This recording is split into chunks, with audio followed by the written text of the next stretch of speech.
Hello, hello, hello. Sorry, I'm so sorry I'm late. Louise, could you not knock over my entire vacuum cleaner? Thank you. Ooh, sorry I'm late. I was dealing with internet issues with the camera, but I'm here. Yes, let's do this. Welcome to Pop of Color Live, a late night show for colorful bands and artists, all music industry. Hey Spencer, thanks so much for tuning in. So, I to start with the news, I want to bring up the horrible tragedy that happened in Toronto today. I've spent my afternoon rather upset and getting constant Facebook notifications of people marking themselves safe from my Facebook friends. And I live about 5 hours from Toronto. I'm in Ottawa. Toronto is the biggest music city in Canada. I have lots of readers, viewers, hell, you guys are my friends who are based there. And please, thank you so much. If any of you need a shoulder to lean on, please let me know if there's anything me or the music community here in Ottawa can do to help you out. Okay, so on to the prepared news. American performing rights organization ASCAP paid its members more than $1 billion for the first time ever in royalties. You go, songwriters. Speaking of songwriters, rapper Kendrick Lamar won the Music Pulitzer Prize for his album Damn. This award in the past has only ever gone to jazz and classical musicians. Does this make rap uncool now? Or rather, alongside Bob Dylan winning the Nobel Prize for Literature, does this mean that lyricism is becoming a respected form of literature? Either way, I'm happy for Kendrick, happy for Bob Dylan a few years back, happy for all the songwriters out there. Go chase your dreams. On the independent side, this is really awesome. Media Research just put out the links. Oh, by the way, to all my references and sources for the news are always in the description of this video. But yes, this independent artist earned $472 million collectively last year. For those of you geeks also keeping track, that's 27.2% year-on-year growth. We're earning money. Good job, guys. And lastly, for those of you still interested in labels despite this number, in the major label world, Warner Music Group has just announced that they're launching an AI, artificial intelligence robot, to join their artist and repertoire team. The bot, created by Sodatron, so I want to make sure I pronounce it right, combines streaming numbers, social numbers, touring data, as well as fan engagement and loyalty with machine learning to help identify acts that maybe have a future success. A&R guys, those A&R guys might be gone. It might be all replaced by robots scanning your socials. For better or worse. My tea of the week, by the way, I should place this somewhere. I'm trying to place this somewhere better, is honeydew matcha. So it's a beautiful light green color that I showcased on my Instagram yesterday. I still don't know which direction I should be pointing. If you guys can help me in the comments by telling me which direction to point, that would be wonderful when I want to point to the comments. But yeah, honeydew matcha, lovely green color. I wanted to display it in the mug today, but unfortunately I broke the mug. It was that really pretty clear one that my littlest sister got me for Christmas, so I'm sad about that. If any of you want to jump into the tip jar and donate enough for me to get another mug or send me a mug, that would be awesome, because I'm sad about that. But take a word from me and my Instagram. It's a very pretty light green color, and it tastes delicious too, and it smells amazing. Lastly, in the little news bit, Spencer, who's also watching, and I went to see the Donovan Woods concert last night. I'm wearing this shirt. Fabulous singer-songwriter, brilliant guy. Yeah, I think one of the best songwriters Canada has right now, at least that I've heard. And he signed my boot.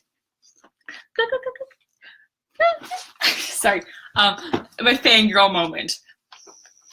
So, thank you so much for putting up with my fangirl moment. And now to the main presentation. And I'd like to call this one Music Industry Scams and How to Avoid Them. So as I'm sure many of you know, the music industry, servicing independent artists, is the Wild West.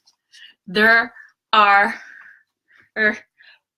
far more independent artists than there are opportunities, and everyone's looking to get ahead if everyone is equal. And there's a lot more people in there with no gatekeepers. Then it's really just the hustling to get higher and higher, get more attention, get ahead of everyone else. So as a result, there are a lot of sharks in the waters who want to take advantage of young artists who don't know the business skills and can't spot this, because artists, the artistic creative types, are notorious for making decisions with their emotions as opposed to stepping back and looking with their head and crunching the numbers before making a decision like that. And these people take advantage of that. So I am going to, hey, comment person, sorry. I'm going to break down 3 main types of music industry scams or schemes, how they work, and how you can spot them, because lots of them take ideas from reputable, ethical business models, but then they twist them in a way that will never work out for you, and it seeks only to earn them a quick buck. So here's how you can spot the difference. Let's begin. So I'm going to start with the first one, which is pretty basic concept: pay to play. So there's 2 kind of versions of this. The first one is, say, venue owners at historical venues, say the Sunset Strip in Hollywood, where their venues have a reputation of where famous bands got discovered a long time ago, and they're in big cities with big music people and label head offices there. So the idea is the venue owners are like, if you want to play at the bar where this famous rock band in the 70s got discovered, pay us.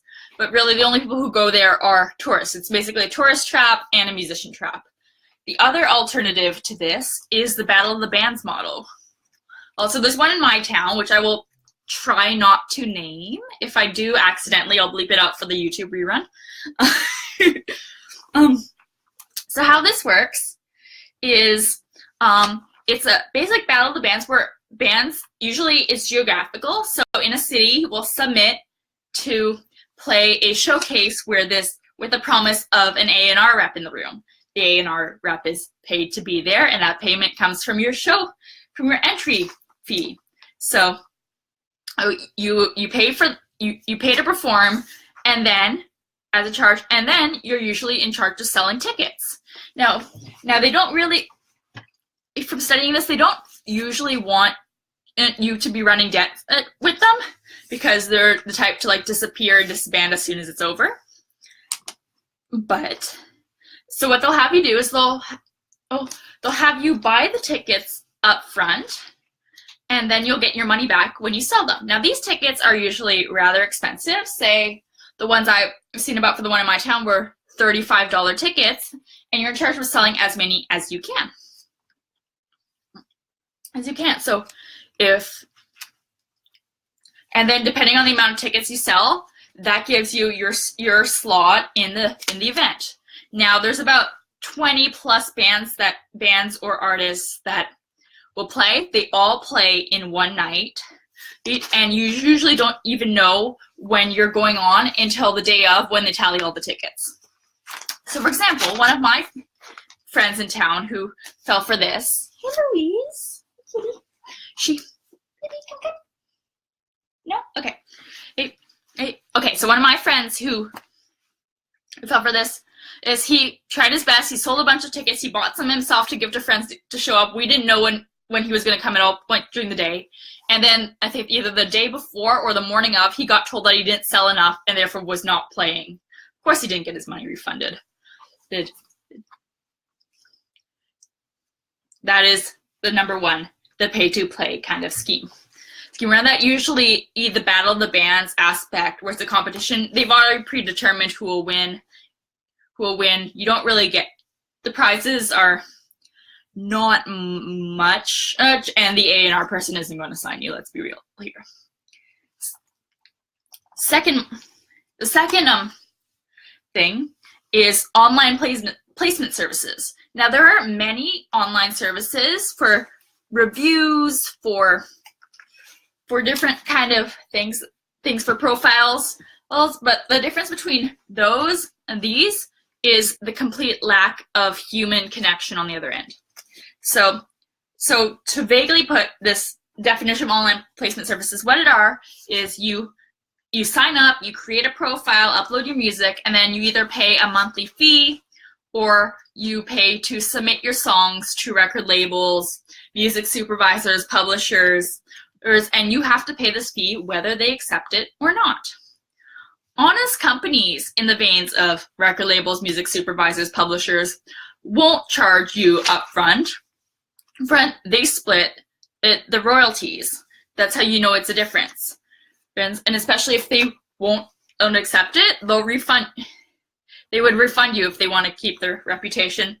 This is not a good way to spend your money. If you want to get reviews on your music, send a poll out to ask your Facebook fans, ask your mailing list people, ask them to describe your music, ask them to leave reviews. My kitty is on the piano. Hang on. Isn't she adorable? Louise, hello. I'm just gonna chill there. She matches the piano. She's very, very cute. So yes, online placement services. And the last bit I'm going to discuss in this pretty brief episode is the retired big shots courses, consultations, connections. Okay, so obviously there are a lot of music business professionals who have courses and consultations, and for sure they should be able to charge for that, and for sure lots of them are legitimate. But here are the two factors you want to consider when you're deciding whether or not to sign up for a course. First, to see what you're gonna get. The first one is this person still active in the music industry? So there's a lot of, so if you're trying to learn from touring, say secrets of touring and tips for touring, is this person still on tour? But more likely in the business, for the social media aspect, has this person had any recent notable success doing what they're teaching? So sure, this person might have been a producer or a manager for a big band that sold a lot of records, but if this was in the 80s, he's likely not going to be able to teach you any business tips that are worth your money now. Now, if the only source of income he's made since is selling his $500 ebook of how to make it in the music industry, with his only experience being in the 80s. My cat is getting into mischief. We can't have that. The second question you want to ask is are they using predatory sales tactics on me? Now, once again, like I said in the beginning, musicians are notorious for thinking with their hearts and their emotions and how much they want it more than they're willing to just step back. And these people know it, which is why they appeal to that snap decision. It's a rush. Oh, my cat is turning the doorknob. Hang on, I'll be right back. Louise, if you want to go out, okay. There. I'm back. Sorry about that. So yes, they appeal to that snap decision that you've got only this much time to take advantage of this special offer. Example predatory sales tactics. I'll try not to name this artist, but for those of you who've attended his webinars, you'll know who I'm talking about. The one who teaches a lesson in the first bit of the webinar, and then in the last bit is a sales pitch that usually ends with you might be thinking that's a lot of money to spend on the course, but remember, you don't want to look back in 5 years when your career hasn't gone anywhere and think, what if only I had invested in my career? By investing in your career, he means you spending $500 on an e-course. Just is take a step back, check their credentials for things they're currently doing, not just their illustrious resume of past achievements, to know if they're doing current things, and if they're not, are they bringing in experts consistently? Can they provide you enough stuff that's worth it for you, and what are you going to learn from it? Anyway, that's the little episode I wanted to do tonight. I am off next week because it is the Ottawa Music Industry's Coalition's annual general meeting on Monday night, and I'm repping my hometown, so I'll see you after that. I'm going to be having some special guests coming up in the next few months, so please stay tuned. If there's anything I can do to improve this show, improve my presentation, please let me know in the comments nicely. I've got the links to the references is in the description. I've got my blog link because I'm mainly a blogger. I have a blog post coming up tomorrow morning, which is a quiz on it's a BuzzFeed style quiz where you are playing an evil record label exec, and you're supposed to build the most villainous record deal you can. And depending on your answer to the personality quiz, you have a Disney villain sidekick. It's going to be awesome, so please stay tuned for that. I've got my newsletter. It comes out on the first of the month. I'm super excited for this one, and so please check it out. My socials are also in the description. Please follow me places. I love talking to people. As you can see, I'm not shy. Yeah, have a wonderful, wonderful week. Go accomplish those goals. Go rock those gigs. I'll see you next time. Woo!